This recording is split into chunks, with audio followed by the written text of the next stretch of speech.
My name is Melanie Steilen. My age is 57. The date today is October 30th, 2015, and the location of this recording is at the Hilton Hotel for the ANAC, Association Nurses in AIDS Care Annual Conference. My relationship with Molly, who I'm going to be having a conversation with, is new. We just met because our common thread is witnessing and bearing witness to the AIDS crisis in the 80s. And Molly had a dad that died of AIDS, and I was a young nurse in AIDS care thrown into it at that time, taking care of patients around the same age as her dad. So we've been connected that way. My name is Molly Krause. I'm 43. It is October 30th, 2015. We're at the Hilton Hotel in Chicago for the ANAC conference. And yes, Melanie's my new friend. Exactly. All right, I have a couple of questions. The first one I'd like to ask you, Molly, is what was your reaction when you found out your dad was gay? Well, I think it was 12 or 13 when I found out my dad was gay, and my parents had divorced when I was a baby. So I didn't really know why, and they were great friends, but he just did not live close by, so we didn't have a lot of interaction with him. So at the time when I found out he was gay, it was sort of unlocking this key to, I understood that's why he wasn't really a participating father. And I know that that's not a true story, or not necessarily not true, but I thought that's why he wasn't around, is because he's gay. And I didn't have any models for parents who were gay anywhere. So I wasn't sad necessarily. I just thought, that's why I don't see him a lot. And then, this was in the mid-'80s, my second thought was, I hope he doesn't get AIDS. Yeah, because that was so horrible during that time. The next follow-up question, what happened when your dad actually was diagnosed with AIDS, or when you found that out? What was your reaction? What was happening to you, your family? What happened at that time when you found out? Can you just tell me a little bit about that?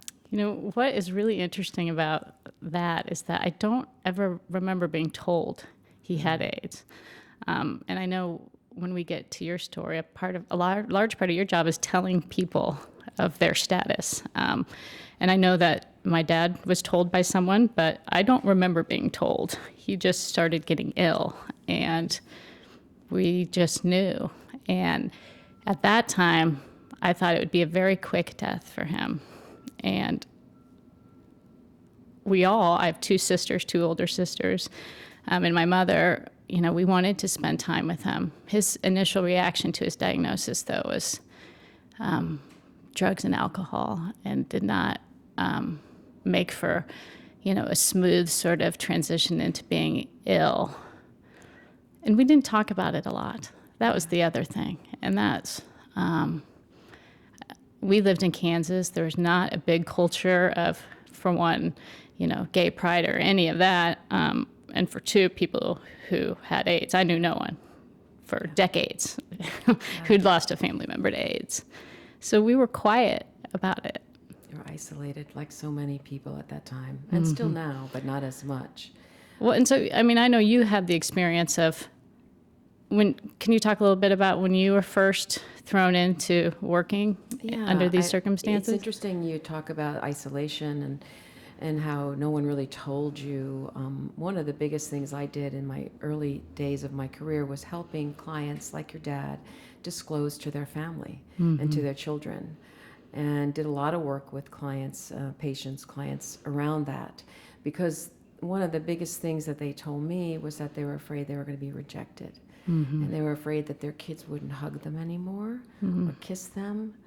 And, and I worked really for a long time with many people. But unfortunately back then, and, it was too late sometimes. And a lot of times people died without sharing that and without sharing with their children and their wives or partners or ex-partners their life and their fears and their concerns and all that. So because of that, I was kind of thrown into palliative care, and that's pretty much what I've done, HIV and palliative care, for a lot of my career, to help people talk about that, no matter what it is, what you're dying of, but to kind of be by someone's side during that passage and hopefully make it a graceful one, which is often very hard. And back then, it was pretty rocky. Yeah. There weren't many graceful passages back then. It was very hard. And back then, at least from my perspective, there was so much more stigma around homosexuality. And how have you seen that played out with your patients and just the stigma around the disease? I mean, I think part of why I didn't want to talk about it for so long is that,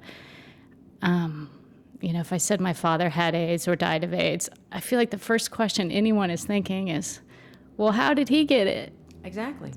And I notified so many people early in my career, thousands of people in New York City who were living with HIV. And it was exactly that. People had a very hard time, and rightly so, because the first question they would be asked, how'd you get it? And it's so intrusive and horrible. And these are people who have a virus, It's like, it was ridiculous. And also the shame and stigma in the beginning. It was the 4 H's. I mean, we categorized people in groups of people, like you were a heroin user, you were a hemophiliac, you were homosexual, or you were from Haiti. I mean, how ridiculous. Oh, wow. I've never heard of the 4 H's. Yeah, that's what happened first. And then we called it GRID, before it was HIV and before they isolated the virus. But it was terribly stigmatizing. And, even still now, what's going on with these horrible horrible human rights violations with people who are in a same-sex relationship or who identify as non-gender conforming, queer or trans, whatever. People get killed because they're gay. In the Caribbean, I work a lot in the Caribbean and in Guyana. It's horrible still. But back then, what really helped us, because the stigma was horrific, even me being a nurse, people would not want to come and hang out with me because they would be, you're an HIV nurse? You actually care for people dying of AIDS? They were afraid that I would have it some way and give it to them.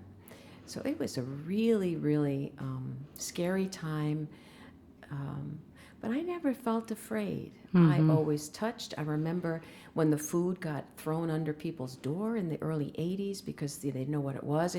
It's very reminiscent now of the Ebola crisis. Yes. Oh. I was very close to going to Africa actually to volunteer with Ebola because, all of us here, nurses in AIDS care, were like, who better to deal with that than what we went through is nurses in AIDS care. I tell you, when the Ebola stuff was happening last year, I had a lot of my old stuff come creeping up that was unexpected. I bet. Yes, I was like, why am I crying when I'm listening to this story?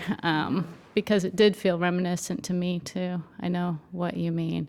And I know also I think we have in common that, I lived with my dad as he was dying. He moved back to Kansas, and I wasn't afraid of of that, of sharing a toilet, or spoon. Yeah, exactly. And but for the people who knew, some would express concern, but mostly I just didn't talk about it.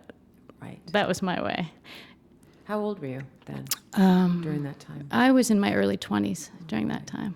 And how old were you when you found out your dad was gay, like when he moved to the city and you found out he was gay? That whole thing, when the whole process started. Yeah, I was an early teenager, like 13. Boy. Yeah. That's a hard I mean, time. it's the height of self-consciousness, period, much less for things that seem heavy. Right. And embarrassed by everything. Yes. And how are you going to talk to your friends about that? Which you didn't, right? For the most part, I didn't. Yeah. Yes, that's how I did it. Yeah. Which, that's one of the first things to do when you're in pain or you have questions, is to talk to people. So families back then were so isolated. And I think me being in New York City, it was a plus because we did have support groups. I ran support groups with couples, serodiscordant couples. So one was living with HIV, one wasn't. Talk about pregnancy and having children and all the things back then there